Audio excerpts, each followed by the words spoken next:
saya tidak menakut-nakuti, hanya mengingatkan bahwa tantangan ekonomi yang kita hadapi ke depan itu tidak semakin mudah.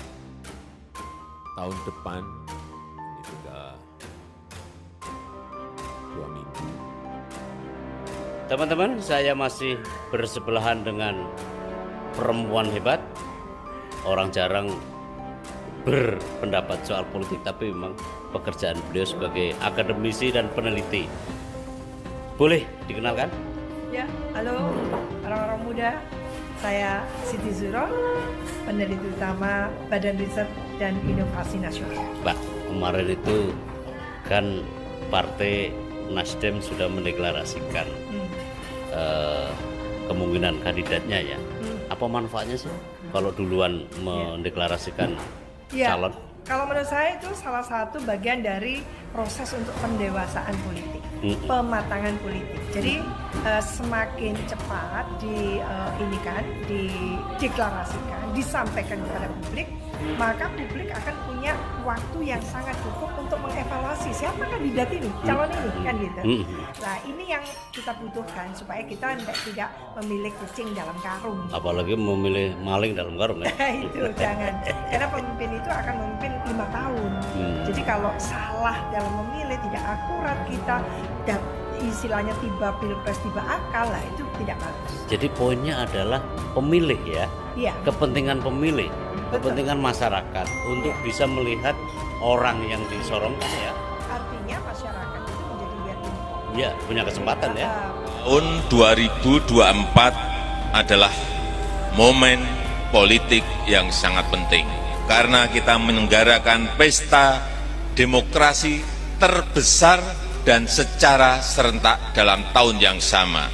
Pemilihan presiden dan wakil presiden, DPR, DPD, DPRD, dan dilanjutkan dengan pilkada, pilihan gubernur, wakil gubernur, pilihan bupati, wakil bupati, dan pilihan wali kota dan wakil wali kota yang digelar di tahun yang sama, yaitu tahun 2024.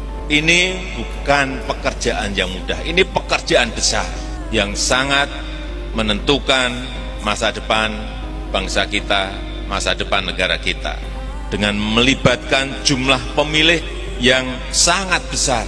Terakhir, hitungan terakhir berapa Pak Ketua? 189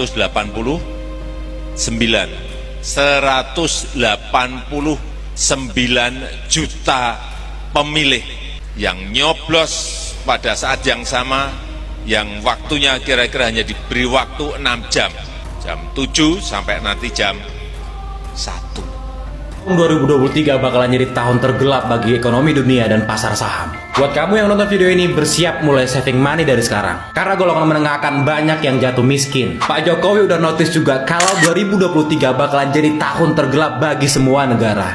Apa benar Indonesia akan gelap di tahun 2023? Kabar soal resesi atau krisis bertebaran di media sosial belakangan ini.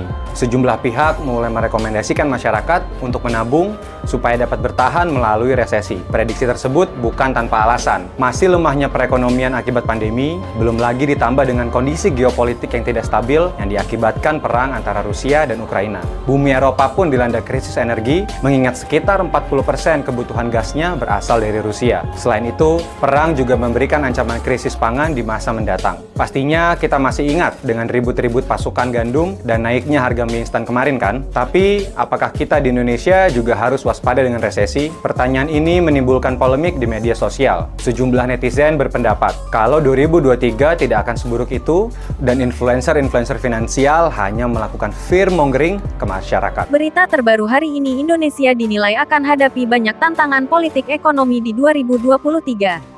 Kondisi Indonesia pada tahun depan masih akan penuh tantangan, terutama di bidang politik hingga ekonomi. Namun, semua itu bisa dihadapi jika etika publik dari para pengambil kebijakan berhasil ditegakkan. Tantangan yang dihadapi Indonesia ini dibahas dalam diskusi publik bertajuk Ngopi dari Seberang Istana, Merangkum 2022, di Hotel Akmani, Jakarta Pusat. Awalnya, Ketua Institut Harkat Negeri, Sudirman Said, menyoroti segelintir elit politik yang terus mengucapkan ide-ide tak etis di depan publik dengan mengatasnamakan menjunjung tinggi demokrasi.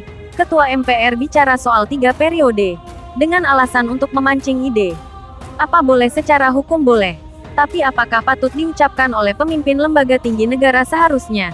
Tidak, ujar Sudirman Said dalam keterangan yang dibagikan kepada wartawan. Menurut dia, wacana 3 periode yang digelindingkan segelintir elit politik dapat menimbulkan ketidakpercayaan rakyat terhadap pemerintah. Ia berharap, ide-ide liar seperti itu dihentikan pada 2023.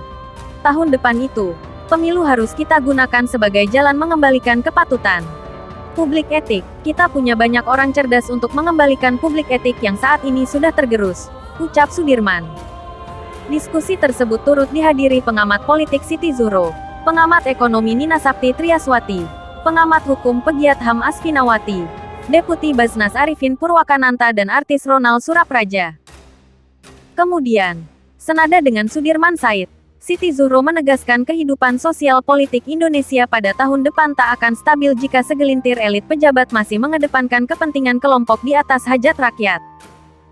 Oleh sebab itu, Pilpres 2024 harus melahirkan pemimpin baru yang paham hukum dan bisa mengembalikan kepercayaan rakyat terhadap pemerintah. Tahun 2023 sudah diprakondisikan di 2022. Pertanyaannya, negeri ini ada gak sih yang mengurus? Mengapa sejak 2019 sampai sekarang, rakyat merasa tidak pasti memulu? Politik yang tidak stabil, mengapa nuansa kompetisi begini banget? Tidak jelas dan terbelah, ucap Siti. Siti juga menyayangkan ucapan Ketua MPR, Bambang Susatyo yang menggelindingkan wacana penambahan 2 tahun masa jabatan Presiden Joko Widodo. Menurut dia, hal tersebut sangat melukai rakyat. Ini apa? Sinyal mengadu domba ini. Cara-cara Orde Baru sepertinya ingin ditumbuhkan lagi, katanya.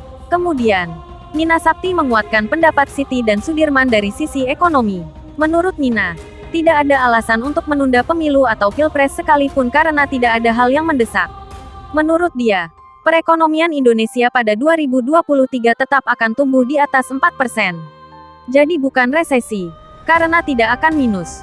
Kalau melambat, iya, kita di lingkungan akademis dan para ekonom sepakat, Indonesia tahun depan tidak akan resesi. Asalkan beberapa pekerjaan rumahnya diselesaikan, kata Nina Sapti. Oleh karena itu, kita perlu pemimpin berikutnya yang paham akan kondisi global. Faktor internal bisa kita atasi jika pemerintah mau memotong anggaran yang tidak perlu. Kalau itu tidak dilakukan, maka utang bertambah, lanjut dia. Sementara itu, founder lembaga survei Kedai Kopi, Henry Satrio, menuturkan diskusi khusus tutup tahun kali ini dihelat dengan semangat menjaga optimisme. Optimis bahwa pemilu 2024 tak akan ditunda, dan yakin masih ada orang-orang dengan integritas tinggi dan beretika yang pantas untuk jadi Presiden Indonesia yang ke-8. Pembelahan penundaan pemilu hanya ada di media sosial. Di dunia nyata, sama sekali tidak ada pembelahan. Yang anehnya, saat pejabat bilang pembelahan itu ada, seolah menegaskan pemerintah gagal mengimplementasikan sila ketiga, Persatuan Indonesia, ujar Hensat.